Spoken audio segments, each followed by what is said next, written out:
Scotland is a land steeped in kilted history, filled with countless welcoming pubs.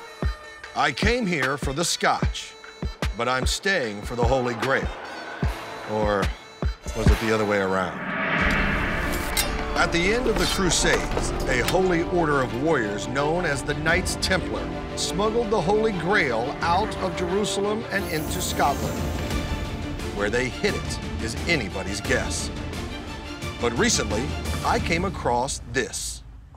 For centuries, archaeologists have been unable to discern the origins of the intricate hand-carved tunnels known as Gilmerton Cove. Local lore has long linked the cavern to the Templar Knights, and the strange symbols within have done little to dissuade those beliefs.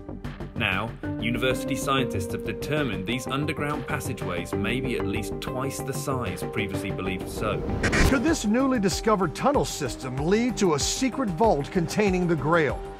I am going to global investigate the heck out of this.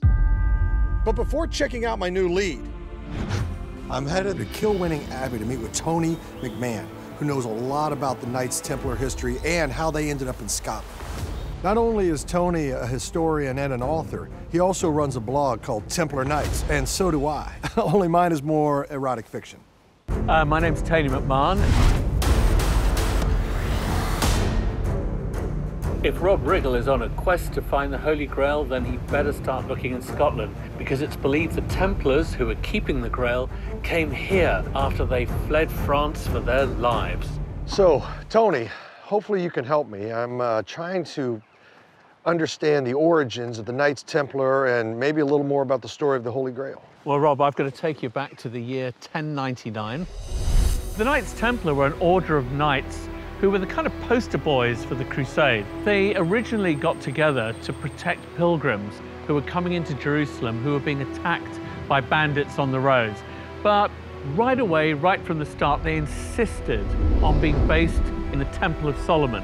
And once they were in there, they started to dig underneath. And what are they looking for? And people think what the Templars were really all about is looking for the Holy Grail and other holy artifacts.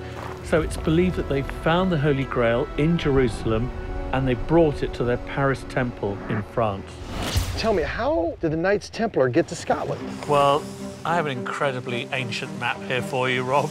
So you've got to imagine, first of all, the Knights Templar evolved from a military order and they became bankers. They've got preceptories all over Europe, in France, England, Italy, Croatia. I mean, these guys were everywhere. And there was over 50 different Templar sites. And one of their strongholds right here in Scotland.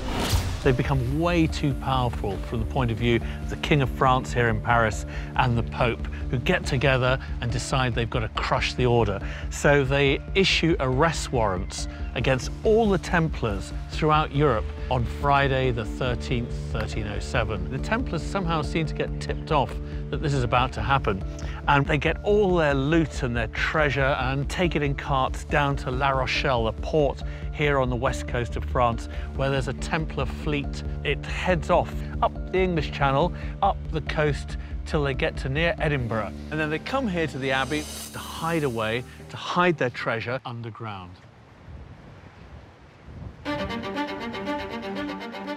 Listening to Tony and learning the history of the Templars made me sleepy. But it also made me think that if the Templars took refuge here at Kilwinning Abbey, then there's a chance that the Grail could still be here. I could be standing right on top of this thing. I'm starting to think that all that separates me from the most important relic in human history is a few inches of concrete. So, I know exactly what I need. My trusty old friend, Justice. I'd say, Rob, there are laws against that. Huh? You really can't do that. Why? There are bylaws against that kind of thing. So don't do it? I'd honestly recommend don't do it. Don't, you're saying don't? No sledgehammer, not in this historic property. Your mouth is saying don't, but your eyes are saying do. No, my eyes are definitely with my mouth. Don't. I'm trying to attain immortality here, Tony. No, but you'll attain a prison sentence, probably, but not immortality. You see, Rob, the Holy Grail, I mean, if it ever was here, it's more than likely gone now. Well, this Grail quest is off to a great start. Thanks for nothing, Tony. Who is Tony McMahon anyway? Turns out he's a really nice guy with a lot of great information. And I'm real sorry someone smashed up his car. Armed with the Templar knowledge that Tony gave me, I'm ready to rock. And by rock, I mean find better stuff to smash with my hammer. Preferably the walls of a secret vault containing the Grail. Where do you find one of those? Well, how about the end of a newly discovered Templar tunnel system just a few miles away at a place known as Gilmerton Cove? No one has been down these new tunnels. I'm gonna be the first. I'm meeting with Margaret Ann Dugan. She's an expert on underground tunnels. She's gonna help me investigate this new lead. So I'm Margaret Ann Dugan, and I run Gilmerton Cove.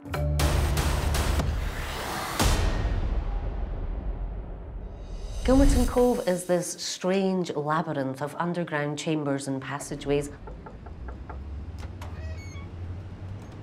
Hey, Rob, Hi. how you doing? Good, Margaret Ann. I understand you have some good information for me. I have lots of information for you. Follow me. Right, Rob, mind your step as we come down here. This is awesome. This is an amazing little place. Oh, yeah. This is the work of the Knights Templar, creating this whole underground area here. All hand carved from the sandstone bedrock. We've got a 50-foot long passageway, and we know that these tunnels extend much further. We don't know where they lead to, so it's potentially a much larger site. This is unbelievable. This must have taken forever to carve this out. Somebody was hiding something here, that's for sure. Oh, boy. I may be claustrophobic. Should have thought about this. Let's go. These caverns and tunnels go on forever and ever, it feels like. Look at this. This is like some sort of meeting place, maybe? Because it looks like a booth. I know. Like a table. Oh, look. Carvings. Hey, I discovered carvings. All right, that says RR. That's Rob Riggle. Did they know I was coming? You must have been here in a past life. That's a Masonic symbol, right? That is the Masonic symbol, yeah. We've got the square and the compass. The place is covered in Templar symbology. We have Freemasons marks here, we have stonemasons marks here, witches marks, everything, it's all going on. We think members of the Freemasons may have been meeting in secret here. Some like to take the symbols back further and they link them in with the Knights Templar. This Masonic symbol is a great find. Many believe that when the Knights Templar went into hiding, they formed a new secret order, which would later become known as Freemasons. Like the Templars, Freemasons are expert stoneworkers. And to this day, their organization is shrouded in mystery. They're notorious for secret handshakes, code words, private ceremonies closed from the public eye, and not accepting my request for membership. Where was I? Oh yeah, finding this marking in a secret cave that dates back to the Templars' time period tells me there's something more to be discovered inside this tunnel system. So far, we've got 7 different chambers here. You're still finding caves and tunnels and passageways to this day, is that correct? That's correct, yeah. We've actually discovered 2 tunnels. Bingo! Across the road, they've discovered another large chamber right outside the bingo hall of all places. Bingo, bingo! So they're now saying this site is twice the size. We just don't know the actual extent of it. The original cove is roughly 1,000 square feet. The 7 chambers are built around a main hallway that stretches for just over 40 feet. Each room contains built-in, carved-out furniture. I sound like I'm describing a lovely 4-bedroom on House Hunters Underground, but I'm not, though that is a good idea. Write that down. Anyway, this is serious stuff, guys. Recently, a lost and still unexplored passage was discovered. And I believe the Holy Grail could be somewhere down this passage. I gotta see that tunnel. And, if possible, play some bingo. Cool, let's go.